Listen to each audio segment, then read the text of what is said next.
హృదయపూర్వకముగా ఆయన నరులకు విచారమునైనను బాధనైనను కలుగజేయడు. హృదయపూర్వకంగా కలుగజేయడంటే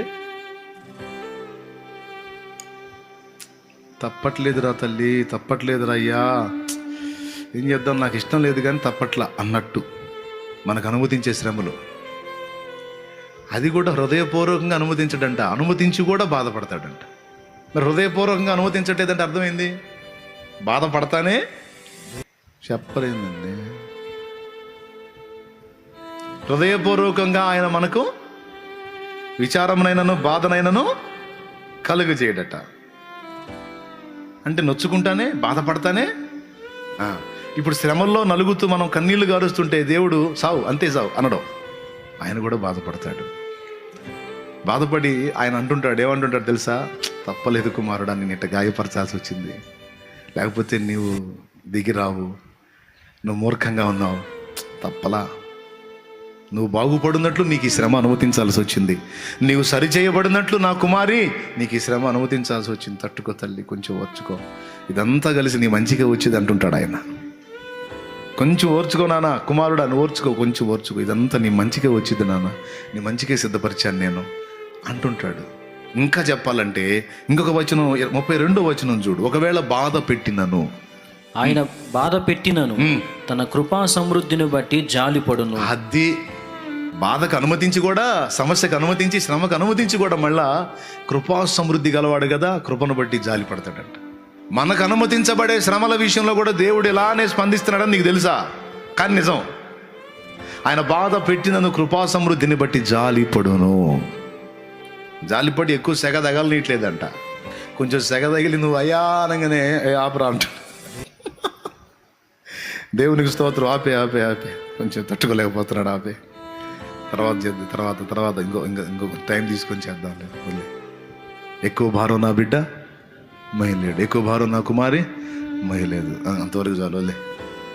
హృదయపూర్వకముగా ఆయన నరులకు బాధనైనను విచారమైన కలగజేయడు. ఒకవేళ బాధ పెట్టినను తన కృపా సమృద్ధిని బట్టి జాలి పడతాడు. శోధనతో పాటు శోధన తప్పించుకునే మార్గాన్ని కూడా ఆయన చూపిస్తాడు.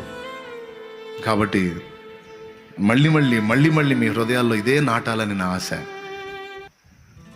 ఆయన మన నాయన.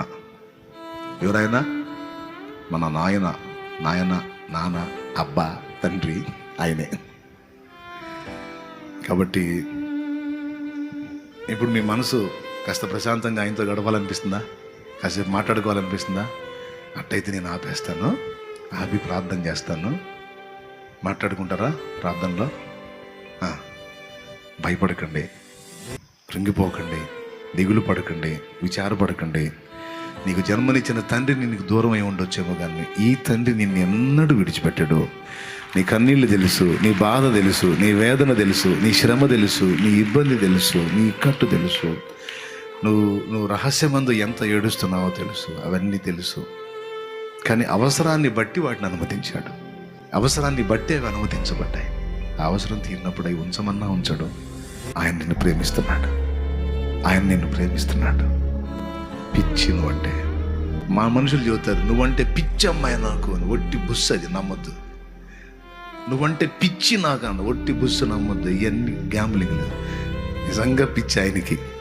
నీ కొరకే తన ప్రాణము పెట్టిన ప్రేమను చూడమ్మా, నిన్ను చూడక ఉండలేని ఆ ప్రేమే నిజమమ్మా. తమ్ముడు, నీ కొరకే తన ప్రాణము పెట్టిన ప్రేమను చూడయ్యా, నిన్ను చూడక ఉండలేని ఆ ప్రేమే నిజమయ్యా. అందరూ నిన్ను మరచిన గాని మరువని స్నేహితుడే, కొందరిలాగా మధ్యలో నిన్ను విడువని ప్రేమికుడే.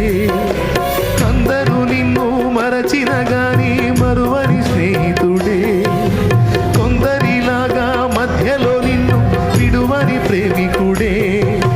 రక్తము పోసి ప్రేమ లేఖ నీకు రాసిన నీ ప్రియుడే, రక్షణనిచ్చి రాణిగా చేసే యేసురాజుగనుడే. తెల్ల ఎరుగని తెల్ల పావురమపై పైకెగిరావా, కఠినమైన ఈ కానక ఉన్నావా? కళ్ళ ఎరుగని తెల్ల పావురమపై పైకెగిరావా? కఠినమైన ఈ లోకపు పోకడ కానక ఉన్నావా? అయ్యో పావురమా, ఓ పావురమా, కళ్ళ ఎరుగని తెల్ల పావురమపై పైకెగిరావా? కఠినమైన ఈ లోకపు పోకడ కానక ఉన్నావా? ప్రార్థన చేస్తున్నావా? ఇప్పుడు చెప్పండి, ఏం ఆశించి అడుగుతారు దేవుడిని? ఏం ఆశ?